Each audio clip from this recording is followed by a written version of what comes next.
İnsan günahını gizlədə bilər, amma vicdanından qaça bilməz. Günahdan sonra gələn səssizlik qışqırıqdan daha ağırdır. İnsanın içində iki səs danışır. Biri haqqı deyir, digəri rahatlığı. İnsan özünü haqlı çıxarmağı bacardığı an məhvə bir addım yaxınlaşır. Ağıl bəraət qazandırar, vicdan isə cəza verər.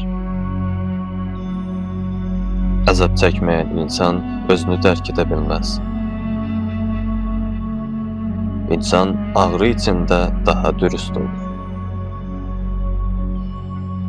Əzab insanı ya ucaldar, ya da sındırar. Özünü başqalarından üstün sayan insan ilk növbədə insanlığını itirir.